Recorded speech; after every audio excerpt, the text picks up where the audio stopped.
Let's learn biology. I am Suman Bharati और हम लोग डिस्कस कर रहे हैं द लिविंग वर्ल्ड।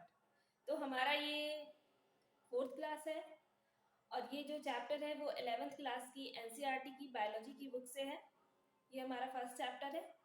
तो हमने अपने फर्स्ट क्लास में इंट्रोडक्शन को डिस्कस किया, सेकेंड क्लास में उसके आगे के टॉपिक को डिस्कस किया, characteristics of the living things को देखा हमने, व्हाट इज लिविंग के बारे में पढ़ा।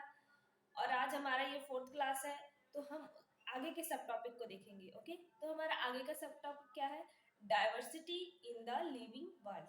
ओके, हमारा आगे का सब टॉपिक है diversity in the living world.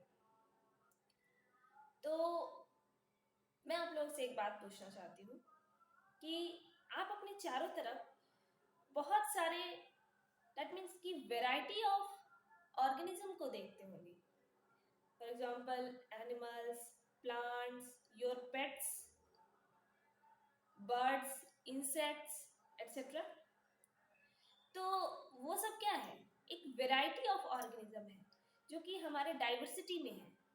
हमारे चारों तरफ जो है वो वेराइटी ऑफ ऑर्गेनिज्म है। ठीक है, कुछ ऐसे भी ऑर्गेनिजम्स होते हैं जो कि जिसे हम नेकेड आई से नहीं देख सकते। ओके, मतलब कि खुली आंखों से हम उसे देख नहीं सकते बट वो एग्जिस्ट करते हैं। फॉर एग्जाम्पल जैसे कि हम अपने हैंड्स को ही ले लेते हैं। हमारे हैंड्स में ही बहुत सारे ऐसे बैक्टीरियाज पाई जाती हैं जिसे हम अपनी आंखों से नहीं देख सकते हैं पर वो एग्जिस्ट करते हैं। ओके, और कुछ वाटर्स में पाए जाते हैं साइनोबैक्टीरिया, यू बैक्टीरिया, जिसे हम अपने आंखों से नहीं देख सकते हैं लेकिन वो है हमारे पृथ्वी में, वो हमारे वर्ल्ड में है, वो हमारे लिविंग वर्ल्ड में है। ओके, लेट्स हम अगर हम लोग किसी डेंस फॉरेस्ट में चले जाएं, घने जंगलों में चले जाएं, तो वहाँ की जो इन्वायरमेंट होती है वो तो और भी फॉरेस्ट से भरा हुआ होता है। दैट मीन्स कि बहुत सारे आप लोग वहाँ पे देखेंगे कि बहुत सारे डिफरेंट डिफरेंट काइंड के प्लांट्स, एनिमल्स और भी बहुत सारे जीव जंतु पाए जाते हैं। ठीक है, तो ये जो different different animals, plants, insects, birds, ये सब जो है वो क्या है? स्पीसीज है। Each and every plants, animals, insect, birds, and every organism, each organism are form a species. Okay, means कि हर एक जीव और जंतु, प्लांट्स जो हैं वो एक अपना एक अलग स्पीसीज बनाते हैं। इसको क्या कहते हैं? स्पीसीज, मतलब एक प्रजाति का निर्माण करते हैं। ठीक है, अगर कोई एलिफेंट है, ठीक है, एलिफेंट है तो एलिफेंट की एक स्पीसीज है। एलिफेंट, अगर एलिफेंट दैट मीन्स पूरे समूह में, पूरे क्लस्टर में आ जाए, अगर हम एक एलिफेंट को देखते हैं और अगर हम 100 एलिफेंट को भी देखते हैं तो हम सबको एलिफेंट ही कहेंगे। तो वो क्या है? एलिफेंट की एक स्पीसीज है, एक प्रजाति है। लेट्स कंसिडर, अगर हम बरगद के पेड़ को देखते हैं, ठीक है, तो हमने एक बरगद को पेड़ को देखा, लेकिन अगर हम हजारों बरगद के पेड़ को भी देखेंगे तो वो क्या है? वो हजारों एक ही स्पीसीज के अंदर आ जाएंगे। ओके, उसी तरह ये क्या है? जितने भी वर्ल्ड में जो अलग अलग तरह के ऑर्गेनिज्म है वो एक स्पीसीज का निर्माण करते हैं। वो एक स्पीसीज का निर्माण करते हैं। आप इसे नोट डाउन करेंगे कि एक वो क्या है? स्पीसीज है। ठीक है, तो there is a in the world, ये कंसिडर किया गया है कि यहाँ पे जो है 1.7 to 1.8 मिलियन ऑफ स्पीसीज हैं।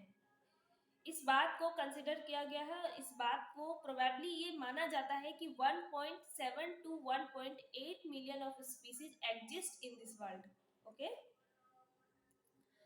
तो क्योंकि हर ये एनिमल्स या हर अलग अलग तरह के एनिमल्स वो अपनी एक न्यू स्पीसीज का निर्माण करते हैं, तो ऑब्वियसली स्पीसीज की संख्या बहुत ही ज्यादा है हमारे वर्ल्ड में।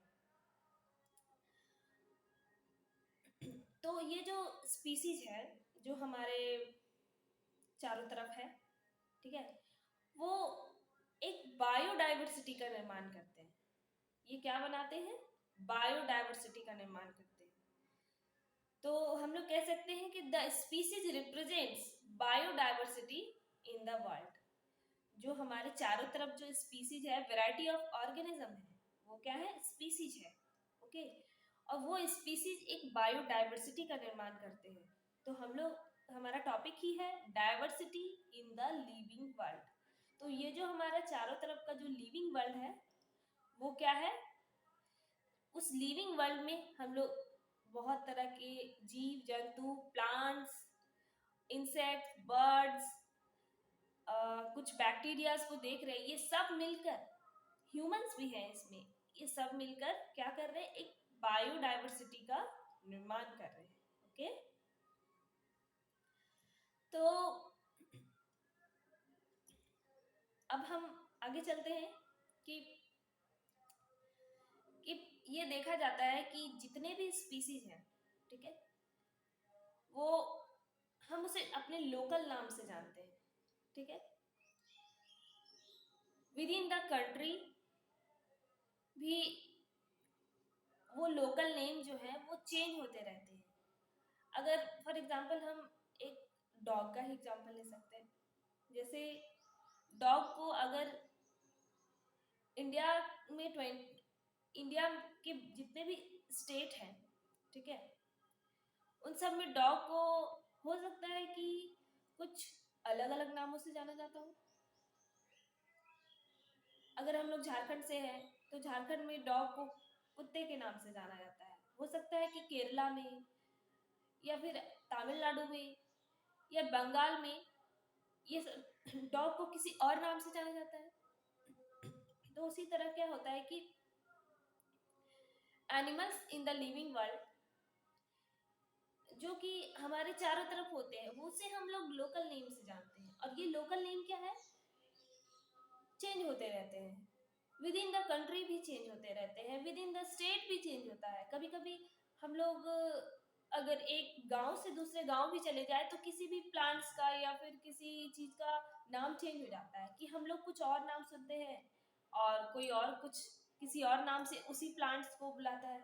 तो ये क्या है? ये चेंज हो जाता है। तो ये आइडेंटिफिकेशन नहीं है किसी एनिमल्स का कि हम लोग इस नाम से इसको जान रहे हैं, लोग कुछ दूसरे नाम से जान रहे हैं। तो हम लोग ये कैसे पता कर सकते हैं कि ये कौन सा स्पीसीज है, ये इस स्पीसीज का नाम क्या है एग्जैक्टली तो सॉरी, इसके लिए क्या करना चाहिए?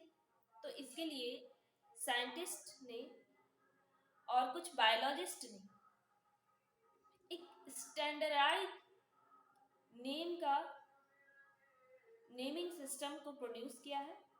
ठीक है, फॉर द पार्टिकुलर ऑर्गेनिज्म, जिससे कि वो ओवर द वर्ल्ड वो एक ही नाम से जाने जाए। तो इसे क्या कहते हैं? Scientific name.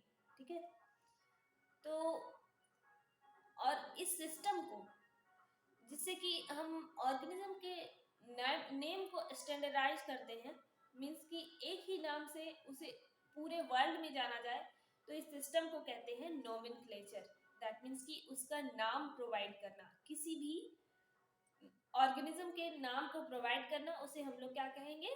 नोमेनक्लेचर। ठीक है, और नेमिंग। ठीक,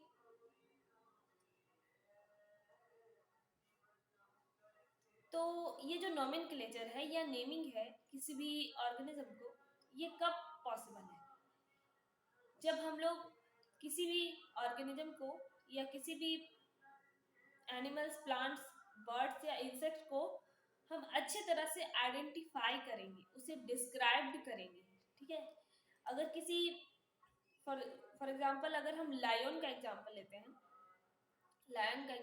हैं तो लायन को हम अच्छे से आइडेंटिफाई करेंगे कि उसमें कौन कौन से कैरेक्टर्स हैं, उसे किन नामों से जाना जाए, वो किस स्पीसीज से आते हैं, किस बायोडाइवर्सिटी में रहते हैं, तो उसे अच्छे से हम लोग डिस्क्राइब करेंगे और वो हम लोग डिसाइड करेंगे कि कौन से नाम को किससे अटैच करना है। तो इसके बाद हमारा जो नॉमेनक्लेचर है, हमारा जो नेमिंग है, वो आसान हो जाएगा। तो इस प्रोसेस को क्या कहते हैं? आइडेंटिफिकेशन। ओके, क्या कहते हैं? Identification. That means the process by which the organism are correctly described is called identification. जिस प्रोसेस के द्वारा हम ऑर्गेनिज्म को करेक्टली डिस्क्राइब करते हैं उसे हम लोग क्या कहते हैं? आइडेंटिफिकेशन।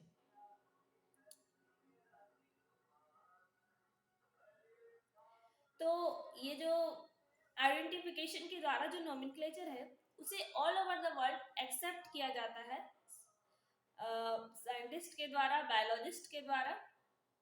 ठीक है, तो बायोलॉजिस्ट ने जो इस प्रिंसिपल को अग्री किया है, ये इस नोमेनक्लेचर के प्रिंसिपल को जो अग्री किया है, वो प्लांट्स के लिए क्या है? प्लांट्स के लिए है international code for the botanical nomenclature. Plants के लिए क्या है? International code for the botanical nomenclature. तो शॉर्ट फॉर्म में हम इसे क्या कहेंगे? ICBN, international code for botanical nomenclature, ICBN। और एनिमल्स के लिए है international code for zoological nomenclature, ICZN। Okay, international code for zoological nomenclature, ICZN। तो ये दो चीजें हैं, ICBN एंड ICZN। ICBN जो कि प्लांट्स के लिए है और ICZN जो कि एनिमल्स के लिए है। Okay,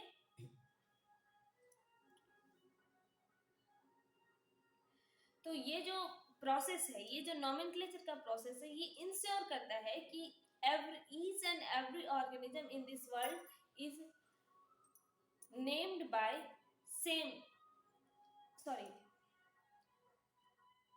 described only by one name, okay, in this world।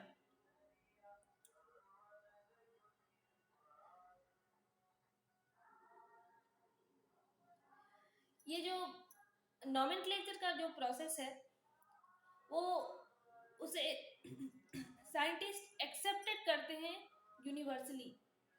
तो इसके लिए नोमेनक्लेचर को करने के लिए कुछ प्रिंसिपल होते हैं, कुछ रूल्स होते हैं। ठीक है, तो इसे हमेशा 2 कंपोनेंट्स में डिवाइड किया जाता है। First one is generic name, okay, and second one is specific epithets।